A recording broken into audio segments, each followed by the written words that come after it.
कंकाल का रहस्य। चौरा गांव के खेतों में इन दिनों खुदाई का काम चल रहा था। असल में इसी गांव से होकर एक अच्छी सड़क गुजरनी थी, इसलिए यहाँ खुदाई शुरू की गई थी।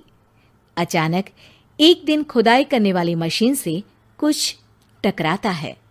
बाद में जब खोजबीन की जाती है तो वहां से 2 कंकाल मिलते हैं। पुलिस गांव के लोगों से पूछताछ शुरू करती है। आप लोगों को क्या लगता है ये किसके कंकाल हो सकते हैं? अरे साहब, हमें क्या पता ये किसके कंकाल है, आप ही लोग पता लगाइए। हम लोग तो बहुत ज्यादा डरे हुए हैं। हाँ, हमारी फॉरेंसिक टीम अभी आ रही है। ये बताओ कि इस गांव के रहने वाला कोई जोड़ा गायब तो नहीं ना? क्योंकि शुरुआती जांच में तो ये बात सामने आ रही है कि एक कंकाल किसी पुरुष का है तो एक किसी महिला का। साहब, हमें तो बहुत डर लग रहा है। ऐसे कंकाल मिलने का मतलब गांव के आसपास ही किसी की हत्या हुई है या फिर किसी को जलाकर मार डाला गया है। हाँ साहब, हम अपने परिवार को लेकर बहुत ही ज्यादा परेशान हैं।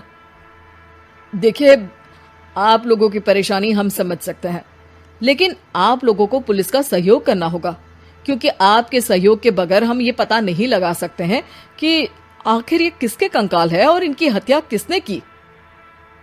ठीक है साहब, गांव के लोग आपका पूरा सहयोग करेंगे। हाँ साहब, पूरा सहयोग करेंगे। तो फिर ठीक है, हम अपनी जांच शुरू कर देते हैं। कुछ दिन बाद जांच रिपोर्ट आ जाती है। पता चलता है कि ये कंकाल करीब 20 साल पुराने हैं, यानी 20 साल पहले किसी जोड़े की हत्या कर शव को यहाँ पर दबा दिया गया था। इंस्पेक्टर राघव, ये बताओ कि 20 साल पहले की मर्डर मिस्ट्री क्या आप सुलझ सकती है? हाँ सर, क्यों नहीं, लेकिन अब सबूत और गवाह काफी मिट गए होंगे। मुश्किल तो होगी, लेकिन शायद किसी परिवार को इंसाफ मिल सके। इंस्पेक्टर राघव, आप बिल्कुल सही कह रहे हैं। किसी परिवार को तो इंसाफ मिलेगा ही और किसी को उसके किए की सजा भी मिलेगी। जी सर, मैंने तो जांच शुरू भी कर दी है। 20 साल पहले इस गांव के 2 जोड़े अचानक कहीं गायब हो गए थे। मैंने दोनों ही परिवारों के बाकी के सदस्यों से बातचीत शुरू की तो उन्होंने बताया कि उनके बच्चे शहर गए थे, लेकिन आज तक वापस नहीं लौटे हैं। लेकिन ये दोनों शव किस परिवार के सदस्यों के हैं, ये कैसे पता चल सकेगा? सर, मैंने डीएनए टेस्ट करवा लिया है। आज शाम तक इसकी रिपोर्ट भी आ जाएगी। अच्छा, ठीक है। उसी शाम को सर, डीएनए रिपोर्ट के मुताबिक ये दोनों ही लाशें चौरा गांव के रहने वाले प्रधान सुल्तान सिंह के बेटे और बहू की है।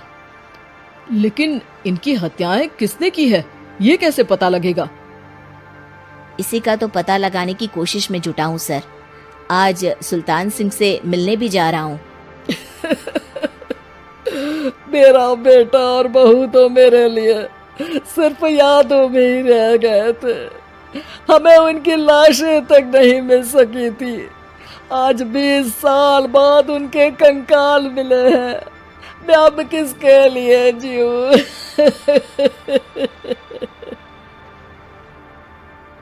लेकिन सर, क्या आपकी किसी से कोई दुश्मनी थी?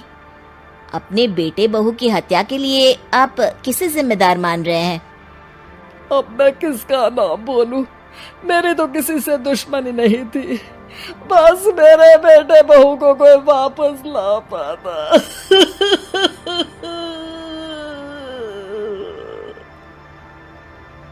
इसके बाद सुल्तान सिंह फूट फूट कर रोना शुरू कर देते हैं।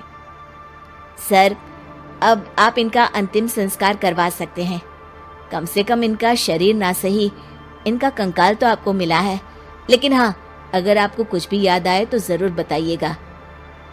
मेरी तो बेटा अब उम्र हो गई है, लेकिन मेरे बेटे और बहू के हत्यारों का जरूर पता लगाइएगा, क्योंकि जब तक हत्यारे पकड़े नहीं जाएंगे मेरा मन नहीं मानेगा। सर, हमारी पूरी कोशिश रहेगी हत्यारे को पकड़ने की। लेकिन एक बात बताइए, उस वक्त आपको किस पर शक गया था? उस वक्त मेरे एक ड्राइवर को पकड़ा गया था, लेकिन सबूतों के अभाव में उसे छोड़ दिया गया था। अच्छा, और ड्राइवर पर कैसे शक हुआ था? क्योंकि उस दिन ड्राइवर छुट्टी पर था। उस समय लेकिन लाश क्यों नहीं मिल सकी थी? उस वक्त पुलिस ने बहुत कोशिश की थी, लेकिन दोनों की डेड बॉडी नहीं मिल सकी थी। ठीक है, हमारी तफ्तीश चल रही है, मैं फिर आऊंगा।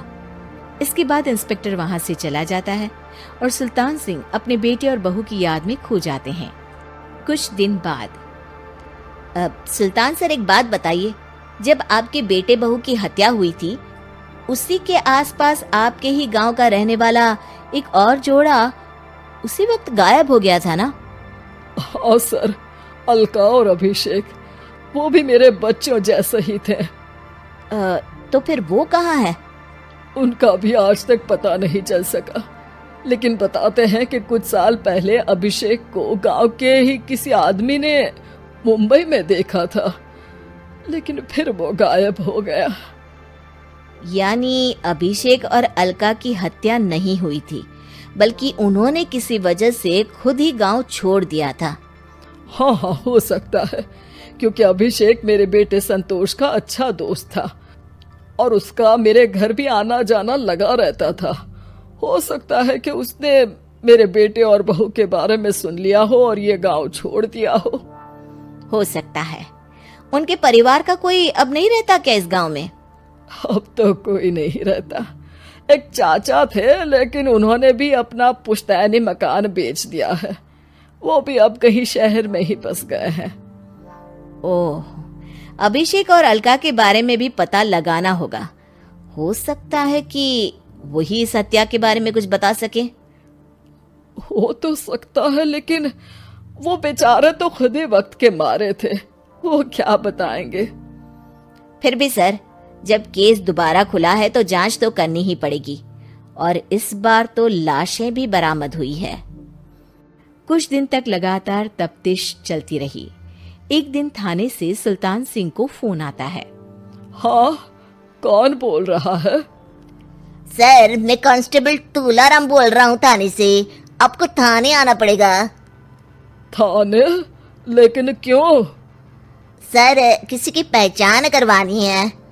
अच्छा ठीक है, मैं दोपहर तक पहुंचता हूँ। सुल्तान सिंह दोपहर में थाने पहुंचता है। कई पुलिस के अधिकारी वहां मौजूद रहते हैं। सर, आपके बेटे की हत्या का रहस्य आज शायद सुलझ जाए। अच्छा इंस्पेक्टर राघव, पर वो कैसे? सर, उस आदमी को देखिए, क्या वही अभिषेक है? सुल्तान सिंह की आंखों में हैरानी से आंसू आ जाते हैं। हाँ सर, यही अभिषेक है। ये आपको कहाँ से मिला? सिर्फ अभिषेक ही नहीं, बल्कि इसकी पत्नी अलका भी इसके साथ है। मैडम, जरा अभिषेक की पत्नी को लाइए। जैसे ही अलका को पेश किया जाता है, सुल्तान सिंह जमीन पर गिर जाते हैं। सुल्तान सर, क्या हुआ आपको? आप अलका को देखकर गिर क्यों गए? सुल्तान सिंह सर पकड़कर बैठ जाते हैं।